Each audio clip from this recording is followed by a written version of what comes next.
আসসালামু আলাইকুম। Hello viewers, অষ্টম শ্রেণীর শিক্ষার্থী বন্ধুরা, আশা করি ভালো আছো। ম্যাথ রুকিয়ার জোন অনলাইন শিক্ষা পরিবারের পক্ষ থেকে তোমাদের সবাইকে স্বাগতম। আজকে আমরা তোমাদের বিজ্ঞান বইয়ের তৃতীয় অধ্যায় থেকে আলোচনা শুরু করব। দেখো, অধ্যায়ের নাম জীবের বৃদ্ধি ও বংশ গতি। ঠিক আছে, প্রতিটি জীবের দেহে কোষ দিয়ে গঠিত। আসতে পারে প্রশ্ন, প্রতিটি জীবের দেহ কী দিয়ে গঠিত? প্রতিটি জীবের দেহ কোষ দিয়ে গঠিত। একটি জীবগুলো কোষ বিভাজনের দ্বারা একটি থেকে দুটি থেকে চারটি কোষে বিভক্ত হয় এবং এভাবে বংশবৃদ্ধি করে। বহুকোষী জীবের দেহকোষের সংখ্যা বৃদ্ধি হয়ে জীবদেহের সামগ্রিক বৃদ্ধি ঘটে। ডিম্বাণু নিষিক্ত হওয়ার পর বহুকোষী জীবের জীবন শুরু হয় একটি মাত্র কোষ থেকে। নিষিক্ত ডিম্বাণু অর্থাৎ এক কোষে জাইগোট ক্রমাগত বিভাজিত হয়ে সৃষ্টি করে লক্ষ লক্ষ কোষ দিয়ে গঠিত বিশাল দেহ। ঠিক আছে, দেখো এই অধ্যায়ে শেষে আমরা কোষ বিভাজনের প্রকারভেদ ব্যাখ্যা করতে পারবো। তারপরে কোষ বিভাজনের মাধ্যমে জীব দিয়ে বৃদ্ধি ব্যাখ্যা করতে পারবো। তারপরে জীবের বংশগতির ধারার রক্ষায় কোষ বিভাজনের ভূমিকা ব্যাখ্যা করতে পারবো। দেখো পার্ট এক কী বলছে, কোষ বিভাজনের প্রকারভেদ। দেখো খুবই গুরুত্বপূর্ণ পার্ট। জীবদেহে 3 ধরনের কোষ বিভাজন দেখা যায়। এটা একটা প্রশ্ন আসতে পারে এমসিকিউতে। জীবদেহে কয় ধরনের কোষ বিভাজন দেখা যায়? তোমরা লিখবা জীবদেহে 3 ধরনের কোষ বিভাজন দেখা যায়। 1 নম্বরে অ্যামাইটোসিস কোষ বিভাজন, 2 নম্বরে মাইটোসিস কোষ বিভাজন, 3 নম্বরে মিয়োসিস কোষ বিভাজন। ঠিক আছে, এখন আমরা এই অ্যামাইটোসিস কোষ বিভাজন কি জানবো। এই ধরনের কোষ বিভাজন ব্যাকটেরিয়া, ইস্ট, ছত্রাক, অ্যামিবা ইত্যাদি আদিকোষী ও এককোষী জীবে হয়। তাহলে অ্যামাইটোসিস কোষ বিভাজনটা কোথায় হয় খেয়াল রাখবা। এটা হয় ব্যাকটেরিয়া, ইস্ট, ছত্রাক, অ্যামিবা ইত্যাদি আদিকোষী ও এককোষী জীবে হয়। এটা মুখস্থ করতে হবে। অ্যামাইটোসিস কোষ বিভাজন কোথায় হয় এটা জানতে হবে। এককোষী জীবগুলো অ্যামাইটোসিস প্রক্রিয়ায় বিভক্ত হয়ে বংশবৃদ্ধি করে। এই ধরনের কোষ বিভাজনে নিউক্লিয়াসটি ডাম্বেলের আকার ধারণ করে এবং প্রায় মাঝ বরাবর সংকুচিত হয় ও পরস্পর থেকে বিচ্ছিন্ন হয়ে দুটি অপত্য নিউক্লিয়াসে পরিণত হয়। একই সময়ে সাইটোপ্লাজমও মাঝ বরাবর সংকুচিত হয়ে দুটি কোষে পরিণত হয়। এ ধরনের বিভাজনে মাতৃকোষের নিউক্লিয়াস ও সাইটোপ্লাজম সরাসরি বিভক্ত হয়ে দুটি অপত্য কোষে সৃষ্টি করে, তাই একে প্রত্যক্ষ কোষ বিভাজনও বলে। প্রশ্ন আছে যে কোন বিভাজনকে কোন কোষ বিভাজনকে প্রত্যক্ষ কোষ বিভাজন বলে? অ্যামাইটোসিস কোষ বিভাজনকে খেয়াল রাখবা। অ্যামাইটোসিস কোষ বিভাজনকে প্রত্যক্ষ কোষ বিভাজনও বলে।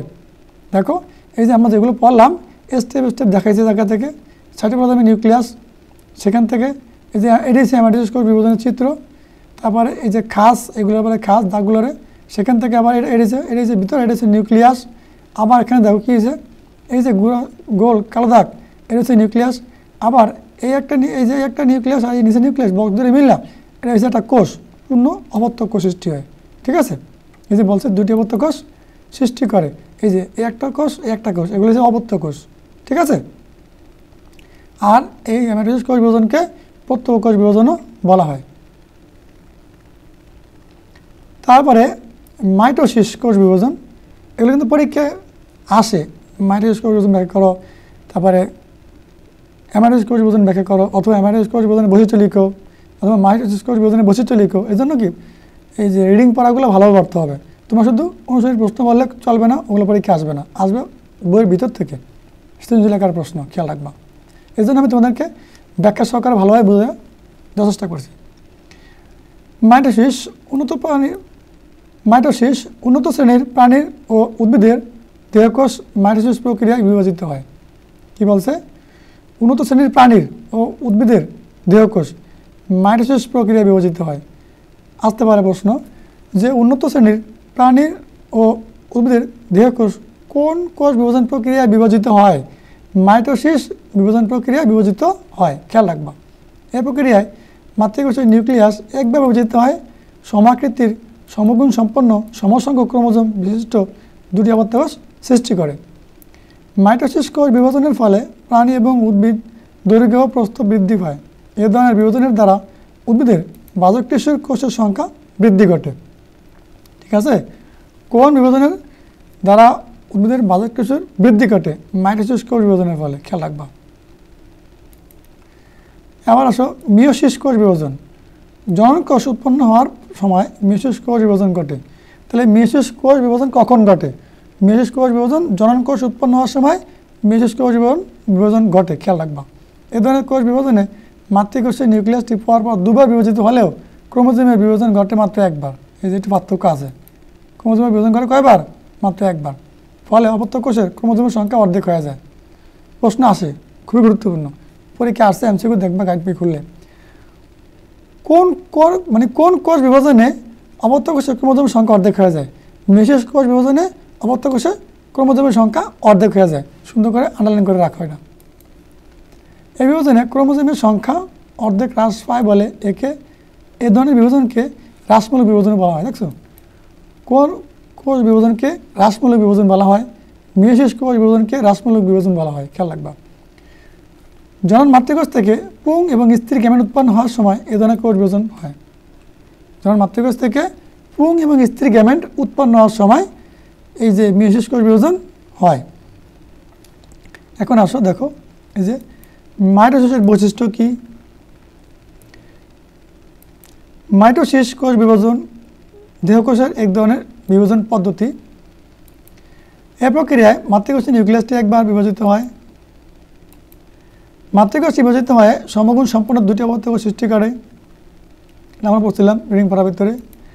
এ ধরনের বিভাজনে মাতৃকোষের ক্রোমোজোম সংখ্যা এবং অপত্য কোষের ক্রোমোজোম সংখ্যা সমান থাকে, অর্থাৎ ক্রোমোজোম সংখ্যা অপরিবর্তিত থাকে।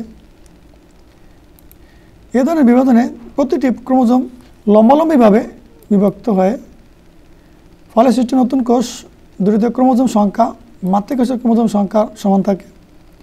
তাই মাইটোসিসকে ইকুয়েশনাল বা সমীকরণিক বিভাজনও বলা হয়। তারপর দেখো মাইটোসিস কোথায় হয়? মাইটোসিস বিভাজন প্রকৃত নিউক্লিয়াসযুক্ত জীবের দেহকোষে ঘটে। কি? মাইটোসিস বিভাজন প্রকৃত নিউক্লিয়াসযুক্ত জীবের দেহকোষে ঘটে। উদ্ভিদের বর্ধনশীল অংশের বাহ্যিক টিস্যু যেমন কাণ্ড, মূলের অগ্রভাগ, তারপরে এই যে ভ্রূণমূল, একটা ভ্রূণমুকুল আর একটা ভ্রূণমূল, তারপর বর্ধনশীল পাতা, তারপর মুখ ইত্যাদিতে এরকম বিভাজন দেখা যায়। প্রাণীদের দেহকোষে ভ্রূণের পরিবর্ধনের সময় নিম্ন শ্রেণীর প্রাণীর ও উদ্ভিদের অযৌন জননের সময় এ ধরনের বিভাজন হয়। দেখো এই যে চিত্রকার দেখাইছে, এটা হচ্ছে কি? এই যে মুকুল, যেটা একদম শুরুতে একটা চিত্র দেখাইছে। তারপরে দেখো চিত্র 2.2 পত্র মূলের বর্ধনশীল অংশে কোষ বিভাজন হয়। এই যে পত্র, এটা মূলের, এটা হচ্ছে মূল, আর হচ্ছে পাতার অগ্রভাগ। ঠিক আছে, এটা হচ্ছে পাতার অগ্রভাগ, শীর্ষ পাতাটা। হ্যাঁ, আর হচ্ছে কি? এই মূলের অগ্রভাগ হচ্ছে এটা, এখানেও কোষ বিভাজন হয়।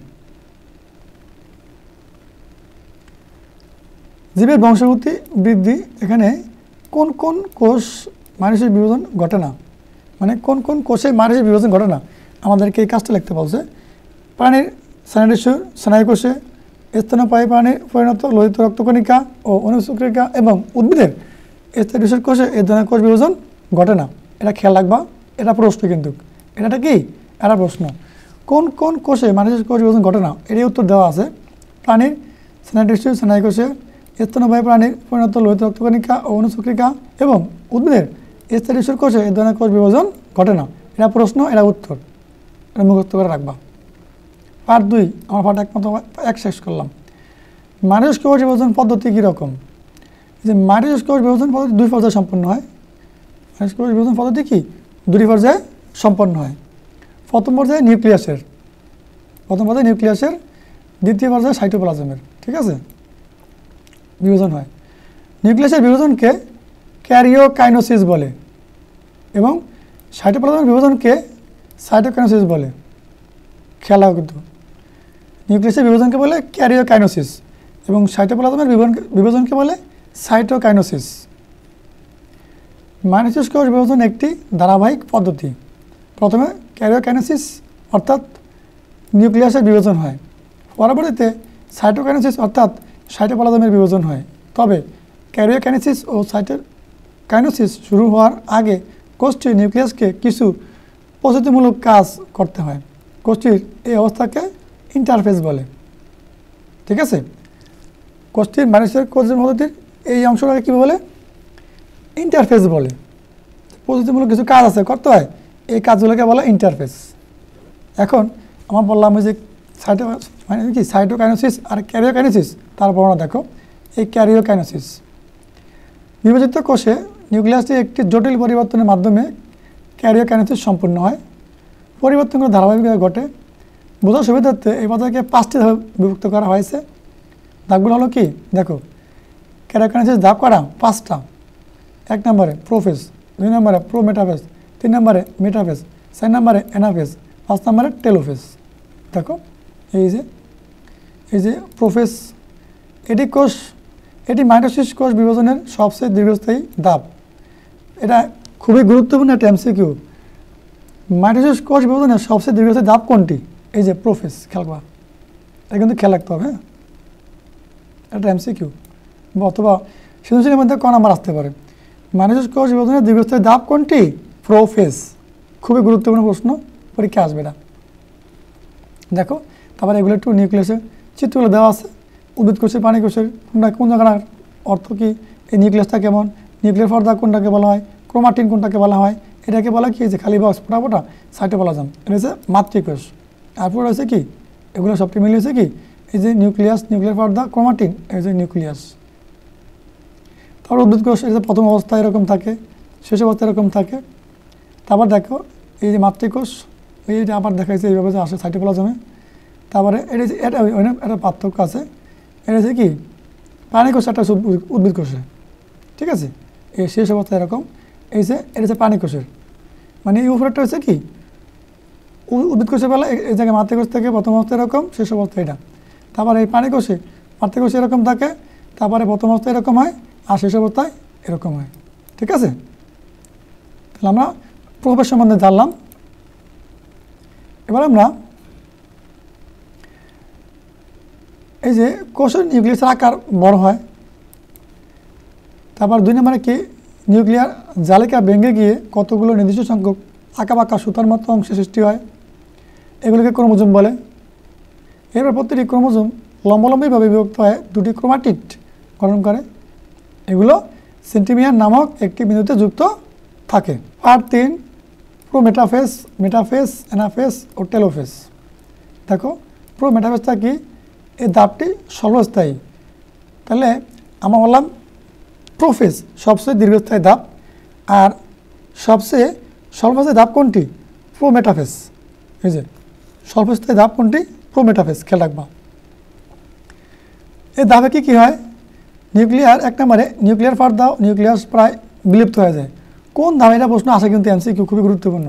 বা এই যে সৃজনশীল ক নাম্বার আসতে পারে, আসতে পারে না, প্রশ্ন আসে, আমি একদম সিরিয়াসলি বলে দিলাম। এই যে নিউক্লিয়ার পর্দা ও নিউক্লিয়াস বিলুপ্ত হয় কোন ধাপে? প্রোমেটাফেজ ধাপে। নিউক্লিয়ার পর্দা ও নিউক্লিয়াস বিলুপ্ত হয় প্রোমেটাফেজ ধাপে, ঠিক আছে, মুখস্থ করবে এটা। কোষের উত্তর মেরু থেকে দক্ষিণ মেরু পর্যন্ত বিচিত্র কতগুলো তন্তুর আবির্ভাব ঘটে। এগুলো মাকুর আকৃতি ধারণ করে, তাই একে স্পিন্ডল যন্ত্র বলে।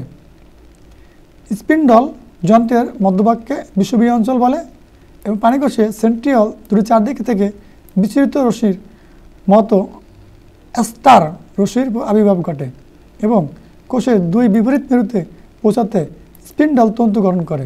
তন্তুগুলো পরস্পর যুক্ত হয়ে স্পিন্ডল যন্ত্র গঠন করে। স্পিন্ডল যন্ত্রের প্রত্যেকটা তন্তুকে স্পিন্ডল তন্তু বলে। এটা পড়তে পারো, এই স্পিন্ডল তন্তু কাকে বলে? স্পিন্ডল যন্ত্রের প্রত্যেকটা তন্তুকে স্পিন্ডল তন্তু বলে। এদের থেকে যে তন্তুগুলো ক্রোমোজোমের সেন্টিমিয়ারে যুক্ত হয়ে তাদেরকে ট্রাকশন ফাইবার বা আকর্ষণ তন্তু বলে। এগুলো কিন্তু 2টা প্রশ্ন। স্পিন্ডল যন্ত্রের প্রত্যেকটা তন্তুকে স্পিন্ডল তন্তু বলে।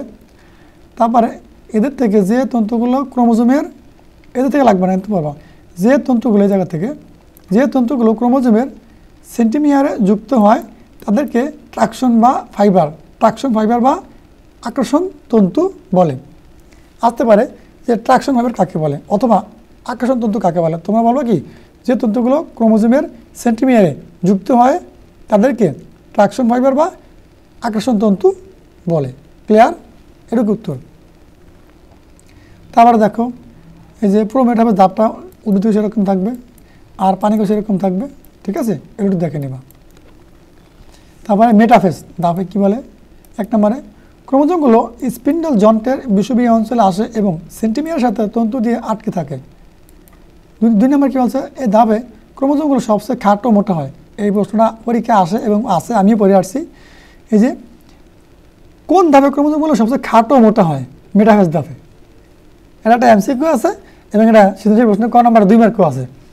কোন ধাপে ক্রোমোজোমগুলো সবচেয়ে খাটো ও মোটা হয়? মেটাফেজ ধাপে। ঠিক আছে, এটা মুখস্থ করে নিবা, আন্ডারলাইন করে নিবা। দেখো উদ্ভিদ চিত্র এরকম হবে মেটাফেজ ধাপে, আর প্রাণীকোষের চিত্র এরকম হবে। এবার আসলে আমরা অ্যানাফেজ ধাপ নিয়ে আলোচনা করব। এই ধাপে 1 নম্বরে প্রতিটি ক্রোমোজোমের সেন্টিমিয়ার 2 ভাগে বিভক্ত হয়ে যায়। কোন ধাপে প্রতিটি ক্রোমোজোমের সেন্টিমিয়ার 2 ভাগে বিভক্ত হয়? অ্যানাফেজ ধাপে ক্রোমোজোমের সেন্টিমিয়ার 2 ধাপে বিভক্ত হয়। খেয়াল রাখবো। ফলে প্রত্যেকটি ক্রোমাটিডে একটি করে সেন্টিমিয়ার থাকে। 2 নম্বর কী বলছে? ক্রোমাটিডগুলো পরস্পর থেকে বিচ্ছিন্ন হয়ে যায়। প্রশ্ন আসতে পারে কোন ধাপে ক্রোমাটিডগুলো পরস্পর বিচ্ছিন্ন হয়ে যায়? অ্যানাফেজ ধাপে। এই অবস্থায় প্রতিটি ক্রোমাটিডকে অপত্য, এই যে অপত্য ক্রোমোজোম বলে। 3 নম্বরে এরপর ক্রোমোজোমগুলোর সাথে যুক্ত আকর্ষণ তন্তুগুলোর সংকোচনের ফলে অপত্য ক্রোমোজোমের অর্ধেক উত্তর মেরুর দিকে এবং অর্ধেক দক্ষিণ মেরুর দিকে অগ্রসর হতে থাকে। এ সময় সেন্টিমিয়ারের অবস্থান অনুযায়ী ক্রোমোজোমগুলো ইংরেজি বর্ণমালার বি, এল, জি অথবা আয়াকৃতি বিশিষ্ট হয়। এই যে আসে।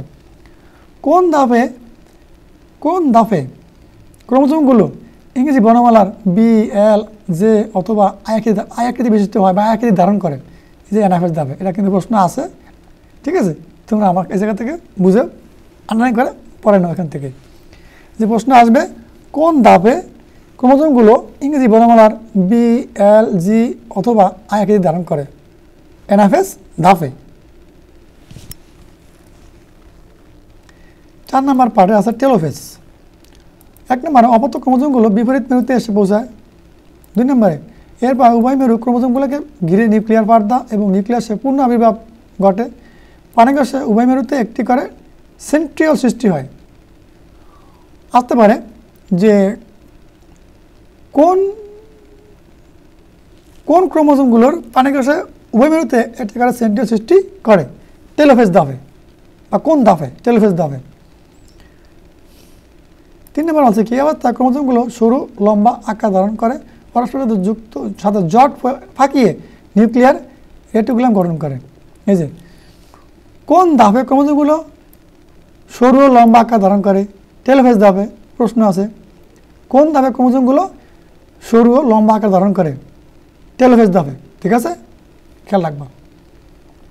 আবার আসতে পারে কোন ধাপে কোন ধাপে ক্রোমোজোমগুলো জট ফাঁকিয়ে নিউক্লিয়ার রেটিকুলার গঠন করে? তা কিন্তু টেলোফেজ ধাপে। কোন ধাপে ক্রোমোজোমগুলো জট ফাঁকিয়ে নিউক্লিয়ার রেটিকুলাম গঠন করে? তাও কি টেলোফেজ ধাপে। খেয়াল রাখবা। এভাবে কোষের 2 মেরুতে 2টি অপত্য কোষে গঠিত হয় এবং ক্যারোকাইনেসিসের সমাপ্তি ঘটে। দেখো এই যে কি এটা কি মেটাফেজ টেলোফেজ মানে কি টেলোফেজ ধাপে উদ্ভিদ কোষের চিত্র এরকম হবে, তারপরে এই প্রাণী চিত্রটা এরকম হবে।